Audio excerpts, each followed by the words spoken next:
De Cap et de Croc, bonjour. Alain, un renard, un loup, un lapin. C'est complètement con. Ça ne marchera jamais. C'est pas mal, hein?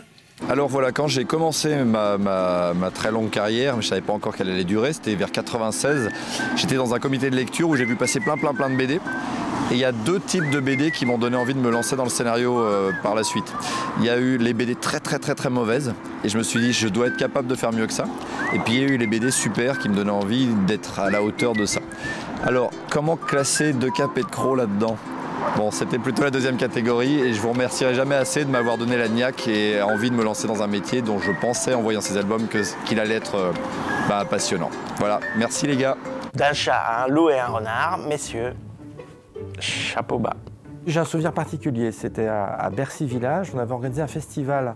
Et puis on a eu une guest star assez étonnante, un monsieur qui s'appelle Guy Delorme. Alors Guy Delorme, c'est un acteur, un comédien, qui a incarné le grand méchant des films de KPDP français des années 60. Il avait d'ailleurs une tête sinistre et il a été le modèle qui a inspiré le capitaine Mendoza. Il est venu au festival et ça a été un moment très chaleureux, très émouvant, un moment magique à travers cette rencontre avec Guy Delorme. Bisous Euseb, au revoir. Merci Alain, merci Jean-Luc. Big up. Ça se fait pas. Ça se fait pas, ça. On peut pas arrêter comme ça et laisser les lecteurs. Ça se fait pas. Me marrer plus comme ça si tu ne continues pas. Je boirai tous les enfants du Nil si tu ne continues pas.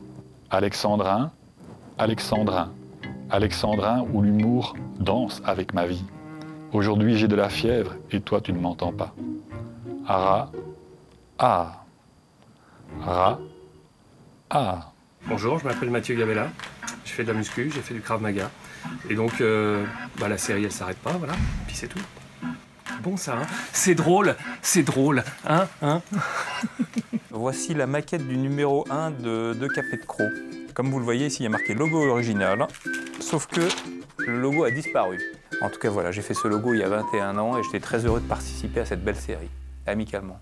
Je suis de ceux qui seraient très heureux si jamais il arrivait qu'il y ait un autre acte qui s'ouvre ou une autre aventure qui soit greffée sur De Cap et de Croc. Tous deux nous ont menés par les monts et les vaux avec la magistrale œuvre garnie de Croc. Mais il est temps, alas, que le livre se ferme, car l'épique aventure parvient à son terme.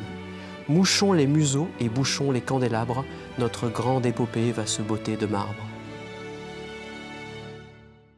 De Cap et de Croc. Moi, je préfère De Cap et de Croc à Deux Pâques et de Croc. Et pourtant, j'aime ça. Je dois vous dire que vous êtes pour beaucoup dans le choix que j'ai fait de rejoindre les éditions Delcourt, parce que vous étiez un des éléments les plus importants de ce catalogue. Merci à vous deux. Encore merci pour tout, pour cette série qui est vraiment extraordinaire, qu'on va relire, puisque maintenant elle va peut-être s'arrêter.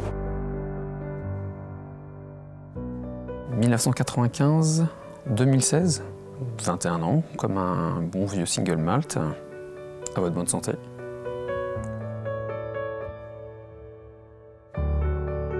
C'est de Saint-Malo que je vous déclare mon amour, l'amour de Cap et de Croc.